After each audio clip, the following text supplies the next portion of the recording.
1936, 1929, 1944.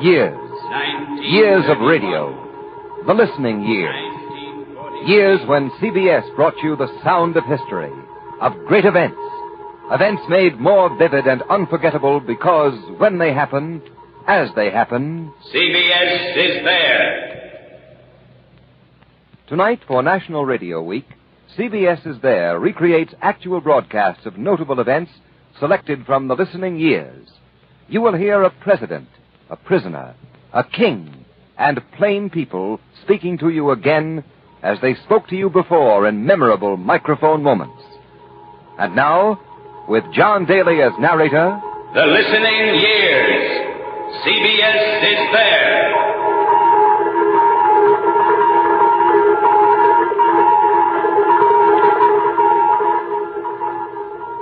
You have waited 3 years, 8 months, and 25 days for this moment. You have fought, worked, sacrificed, and prayed, and now it is here. Somewhere in the Pacific it is happening, 3,800 miles beyond Pearl Harbor, and you in Terre Haute, Okinawa, Berlin, and Birmingham, on ships at sea and down in mines, in crowded cities and RFD routes, you are there. Attention, peoples of the world. World War II is about to come to its official closing. We are on the Pacific Fleet flagship USS Missouri in Tokyo Bay for the signing of the surrender of Japan. We're on the veranda deck. Its great guns are pointed skyward to allow room for the Army, Navy, Marines, and the representatives of the nations who are here. Lieutenant General Jonathan Wainwright is here, he who surrendered at Corregidor, and Lieutenant General Arthur Percival, who surrendered at Singapore. With the Supreme Commander of the Allied Forces, General of the Army Douglas MacArthur, and with him the Admiral of the Fleet Chester Nimitz and other dignitaries.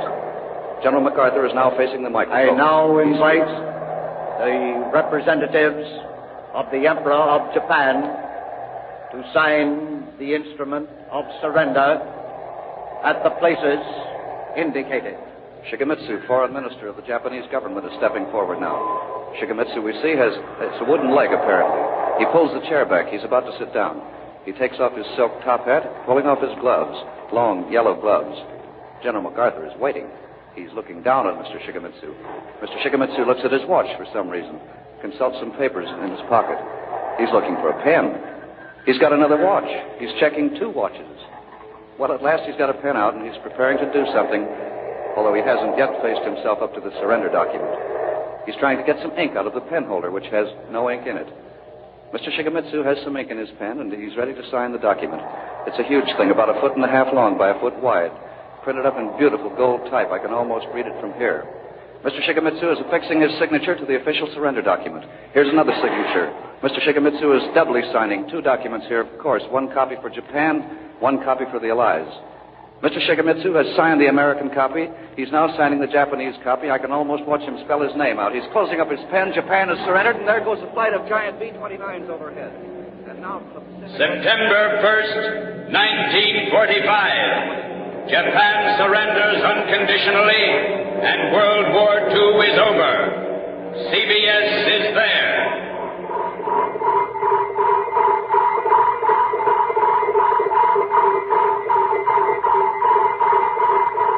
You're sitting with your ear practically glued to the horn of your loudspeaker. It's the very first time this has ever happened. Before, you've had to wait. You've always had to wait or catch the news off a ticker or go downtown and stand outside the newspaper office to see them chalk up bulletins. But now the annual moment, the traditional day of days for thoroughbreds at Churchill Downs, Kentucky is here, and you are there. They ought to be coming to the post soon for the 62nd running of the Great Kentucky Derby. Yes, here comes the parade to the post now. The band struck up the traditional theme song. I think you folks can recognize it. Now here come the horses for the parade to this post. Spanish Blaze coming out first. Now here's 20 Grand. 20 Grand, the big bay horse, comes onto the track of the bound. Full of fire, full of fire. And there comes Mate with the dash and the jump. Going to be a hard battle ahead. Here are the others now as they take their post position. Here's how they line up now. Positions 1 to 12. Sweep all. Anchors away. The Mongol. Ladder. 20 Grand. Spanish Play. Boys Howdy. In 8th position is Surfboard, 20 Grand stablemate. 9th, Pittsburgher. Then Mate, Pinstamore, and Insco. They're all in the gate now. First time they've used the bar starting gate in the Derby. Every horse is behaving like a thoroughbred. And they're off. They're off in a beautiful break. Every entry clean out of his stall. And the Kentucky Derby is on. With Prince Demore right out there and cut from the start. So far, it's good clean race. No bumping, no crowding like we saw in the preakness last week. It's still Prince Demore with Boys Howdy and Ladder neck and neck right behind him. And the rest are pretty well bunched. There's 20 grand way back. There's your first quarter now, and it's still Prince Demore, but he's dropping off fast as they take the clubhouse turn, and here comes Sweep All around on the outside. Sweep All with Mate right in there. Mate very well up in there. Battling Sweep All, and 20 grand is still behind the bunch. 20 grand's next to last as they straighten out around the clubhouse turn. Pittsburgh is trailing far behind all the others in this classic mile-and-a-half run. And now they're leveling off for the backstretch. It looks bad for the Big Bay. It looks mighty bad if your heart's in there, but 20 grand, he's got it. He's got a lot of courage. But going up there through a crowd of horses in the backstretch, that can take the fire out of the best of them. Now they're hammering down to the far turn. Ladder is out there driving to the lead. Sweepball dropping back a bit. Here comes Mate going right up after Sweepball and Ladder, and they're starting around the bend in that order. Ladder, Sweepball, and Mate in contention. And here comes a thunderbolt. It's 20 grand. It's 20 grand driving in there, rushing up, rushing on through the field, through the whole field. It's 20 grand driving, 7, 6. He's in the clear behind the leaders. He's made it. He's cut through that field, and he's hammering at the leaders now. There goes Ladder. Ladder can't stand the pace. Ladder's dropped off, and it's Sweepball on top, and Mate right close behind. Now 20 grand's ranging alongside, right up there with Mate, and they're roaring past Sweepball now. A furlong and a half to go, just a furlong and a half, and 20 grand and Mate are fighting it out in there. It's anybody's race. 20 grand's got the speed, but he's had to come from a way back. Don't forget that. And Mate's been going easy all the way. No. Mate couldn't take the grind. Mate dropping off. He's dropping, but here comes Sweepball again. It's Sweepball and 20 grand. And here they come down the home stretch. Here they come to the finish, and it's 20 grand. Sweepball, Mate, it's 20 grand. 20 grand all the way. It's 20 grand.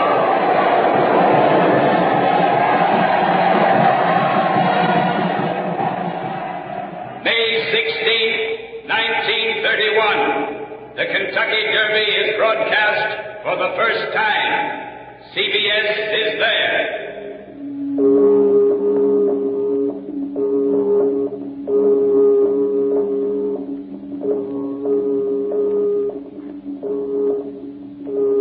You are watching the last act of the greatest romance the modern world has known. How will it turn out? Will the king give up his empire or his love? He cannot have both. This is Antony and Cleopatra, Romeo and Juliet, Napoleon and Josephine. But this time, you don't have to wait for a Shakespeare or a Shaw to put it on a stage. This final curtain is real and now. And you, in kitchens and beauty parlors and soda fountains, you are there.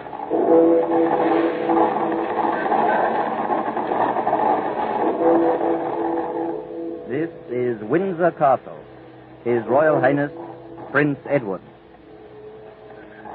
At long last, I am able to say a few words of my own. I have never wanted to withhold anything, but until now, it has not been constitutionally possible for me to speak. A few hours ago, I discharged my last duty as King and Emperor. And now that I have been succeeded by my brother, the Duke of York, my first words must be to declare my allegiance to him. This I do with all my heart. You all know the reason which has impelled me to renounce the throne.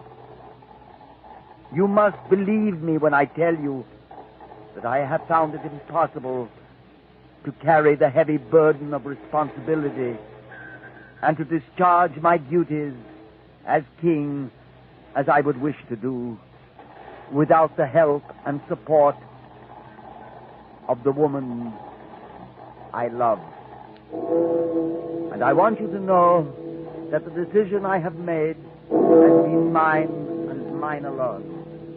This is the thing I had to judge. December 11th, 1936. King Edward VIII abdicates. CBS is there.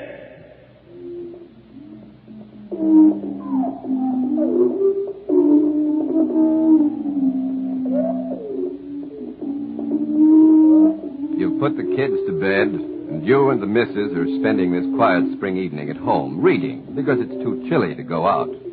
She's reading the latest bestseller, Edna Ferber's Cimarron, and you're thumbing through a copy of the Literary Digest. Suddenly, you're bored. You put the magazine down and walk over to your super heterodyne and casually start twisting the dials, tuning from station to station, listening for something to listen to. Terrible fire at the Ohio State Penitentiary here in Columbus on the 21st day of April, 1930. The suspense of the moment is whether or not the firefighters can get into the burning wing right before me to unlock the two topmost tiers, cell blocks G and H. There are approximately 150 men trapped in there. They've got to get in there fast, or else those men inside are lost, and their number will be added to the already ghastly total of about 200 prisoners already suffocated and burned to death, and 300 injured in this terrible, terrible disaster. The scene around me is inferno. The prison yard is lit up by batteries of floodlights on the walls, by the flames of the fire itself. Hundreds of men milling around here, firemen, guards, soldiers from Fort Myers with bayoneted rifles, nurses, doctors, priests, ministers, interns. All the convicts have been let out except those trapped up in this wing. Some of the convicts have escaped. One just walked out the front gate in all the confusion. Many of the prisoners are helping, carrying out dead and injured and laying them down on the lawn in front of the guardhouse. They're covered with tarpaulins, newspapers, blankets. It's a horrible scene. And now, here's a convict. Here's prisoner number X46812, a former preacher, probably the best-known man in this prison, a lifer doing time for murder. I'm going to ask him to describe what's going on here in Columbus, Ohio, this awful night of April 21st, 1930. All right, go ahead. Go ahead, talk. I was just looking out on hell here tonight. When the fire came in my wing, there wasn't any time to pull my brethren out of the cells. We couldn't get the poor sinners out in time. Now, they're bringing them out. Now, they're bringing my brethren out. My precious ones, the ones I've worked with, the ones I've prayed with, the ones I had tonight to mess all. They're bringing them out dead and dying like brands plucked from...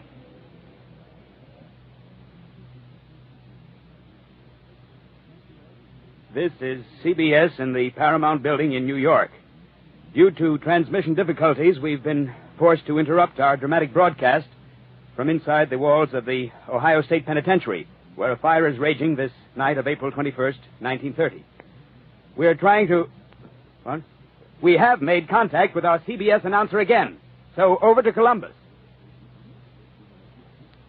One of the prisoners here describing in his own words what's going on. The fire in this wing before me, the one in which the 150 prisoners are trapped in their locked cells, this fire is completely out of control. The firemen are pulling away. The wall's beginning to go. The roof. You can see the bars. You can see them. This is terrible. This is terrible. Nothing anybody can do. The wall. The wall. The wing is collapsed. It's down. Wall down. The men are lost. I've never seen anything like this before in my life. April 21st, 1930. The Ohio State Penitentiary burns. CBS is there.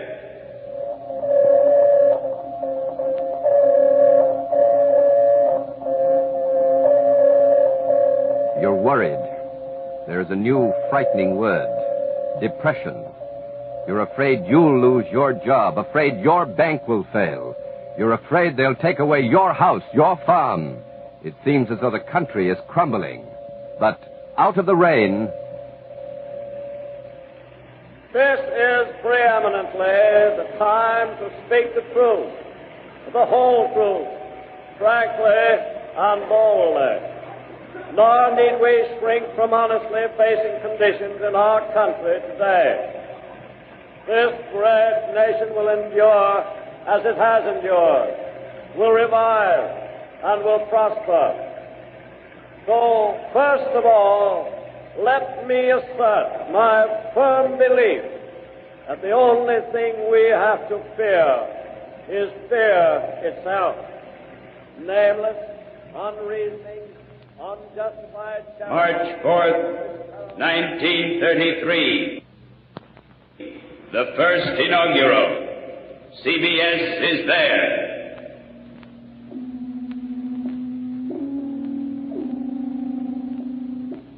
You are at peace, but the other side of the world is at war. You are a worker in the arsenal for democracy, a soldier in training, a parent dreading the inevitable. You search your very soul. You ask, what's all the shooting about? And you get the answer. In the future days, which we seek to make secure, we look forward to a world founded upon 4 essential human freedoms. The first is freedom of speech and expression everywhere in the world. The second is freedom of every person to worship God in his own way everywhere in the world. The third is freedom from want, which translated into world terms means economic understandings which will secure to every nation a healthy peacetime life for its inhabitants everywhere in the world. The fourth is freedom from fear, which translated into world terms means a worldwide reduction. January 6th, 1941. A message to Congress. CBS is there.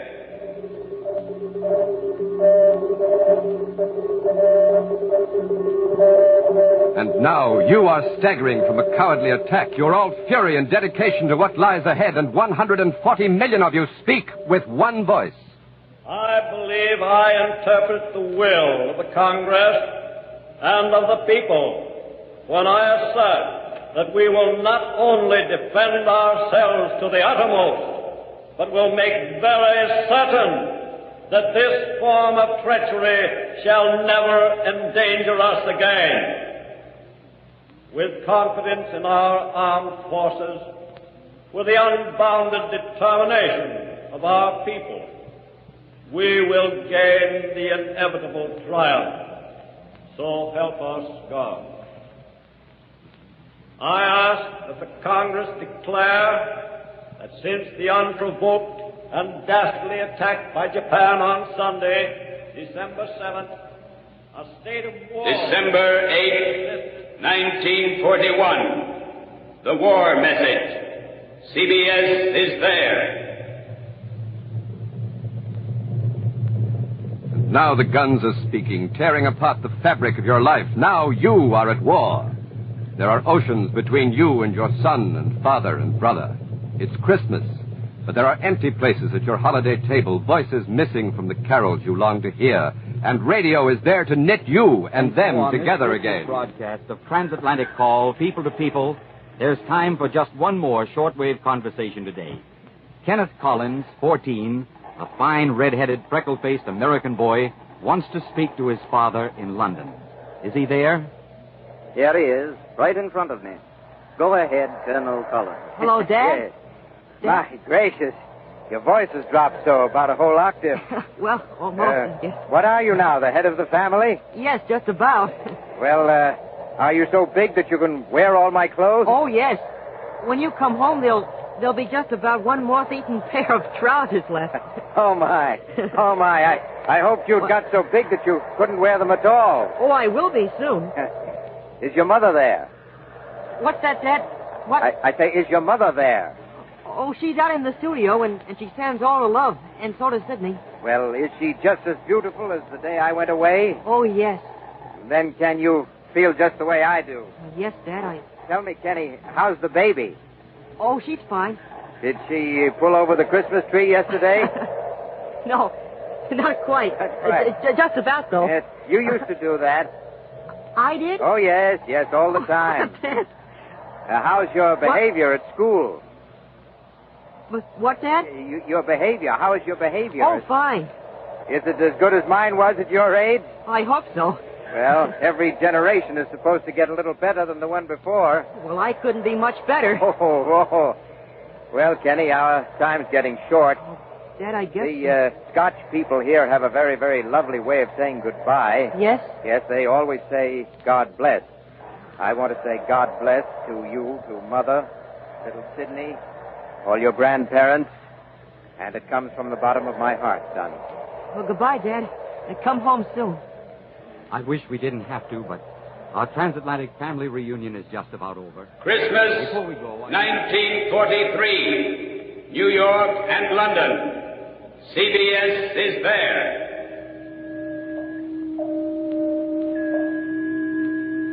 You know it has to come sometime.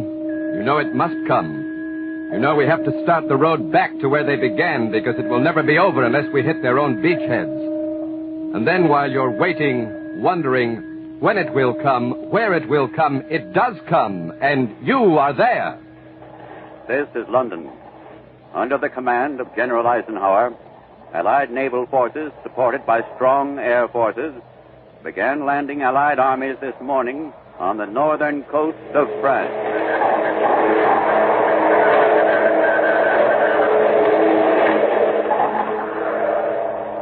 This is London again.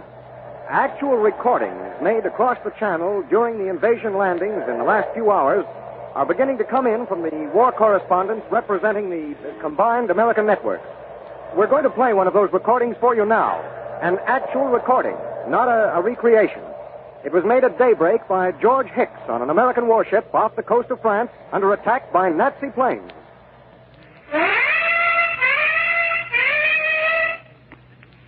Our own ship has just gave its warning whistles, and now the flak is coming up in the sky. Here we go again. Another plane's come over.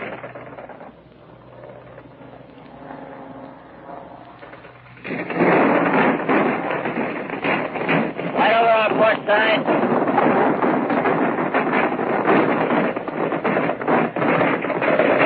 Rangers are making an arc right over our bow now, and disappearing into the clouds before they burst.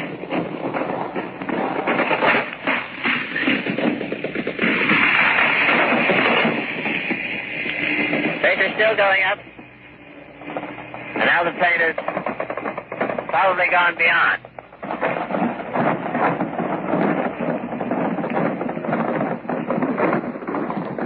Looks like we're going to have a night tonight. Get a pair of eyes. Another one coming over. And a cruiser right alongside of it, firing up.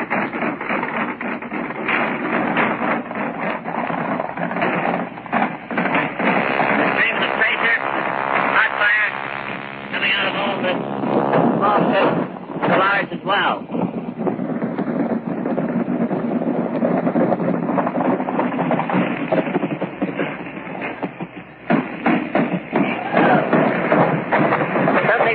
Falling down through the sky and circling down, maybe a hit plane.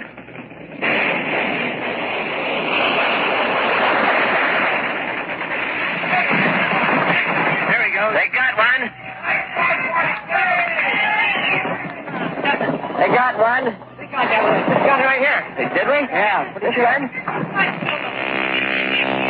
Great blotch of fire came down in the smoldering now. Just off our port side in the sea. Smoke and flame there. You said it. What is it? I need a plane that's back. I'll make it look like it. We've had a few minutes pause. The lights of that burning Nazi plane are just twinkling now in the sea and going out. When the tracer starts up again. June 6th, 1944. D-Day. CBS is there. 1945, 1931, 1930, 1943. Years of radio, the listening years, when the sounds of the world you live in began to come alive, to come into your own living room, your office, your car, ranging you with the great and epic moments of history, seating you at the ringside in the grandstand on the 50-yard line, making you neighbor and confidant of kings and cabinets, thrusting you suddenly and dramatically into the heat of breaking news, giving your government a voice and you a greater voice in government, to carry you on the worldwide waves of battle to victory and into the nervous tides of peace. And now, the very now, at this instant, while you wonder what the sound of tomorrow will be, CBS is where tomorrow is coming to be, where the news is breaking. CBS is there today, now. This is Robert Lewis speaking to you from the caucus room of the Senate Office Building in Washington. This is the second day of the reopened Hughes hearings. Committee Chairman Ferguson of Michigan is questioning an Air Forces official about the highly controversial F-11, the Hughes photo reconnaissance plane. The hearings, both yesterday and today, have been drab and dull compared to the wild scenes we saw in August when Howard Hughes, Johnny Meyer, and Elliott Roosevelt were in the witness chair. On the stand now is Brigadier General J.F. Phillips, wartime chief of the Materiel Division of the U.S. Army Air Forces. As we pick up the testimony by tape recording, Senator Ferguson is speaking to General Phillips. Did you discuss any men in public life about the plane? Oh, yes. Who? In the history of the plane, quite some time before that, there was a note from, as I recall, signed FDR, what is there in this airplane? Not the F-11, that was the B-2, as I recall. Yeah, but the history of it. The history of this plane. Well, did you discuss that with the group? I expect I mentioned that. Well, then it could have been that Riley... And so went the Hughes investigation today here in Washington. There was more news at the United Nations. For that, here's Larry Lasser in New York. This is Larry Lasser. At the United Nations here at Lake Success today, Britain's Sir Humphrey Shawcross speaks on the proposal for the so-called Little Assembly. Can one imagine Mr. Wyszynski getting up in court and addressing the tribunal and saying, "Gentlemen of the jury, this prisoner is guilty. Evidence, don't let's bother about evidence. Pravda says he's guilty. TASS proclaims he's guilty. Documentary proof, gentlemen, this is a farce. I say he is guilty. He is flagrantly guilty. Off with his head. Off to Siberia." The chairman, Joseph Bech of Luxembourg, then recognizes the delegate of the Soviet Union, Andrei Wyszynski. Такими, знаете ли, ласковыми, обвораживающими глазами удав смотрит на кровь. His gray head bobbing up and down, Mr. Wyszynski vigorously declares his opposition to the formation of the so-called Little Assembly. I'm listening to the English translation over my earphone. Mr. Wyszynski is comparing Mr. Shawcross to a snake. A snake, which he says transfixes a rabbit with its magnetic eyes and says, "Won't you let me embrace you?" Then crushes the rabbit.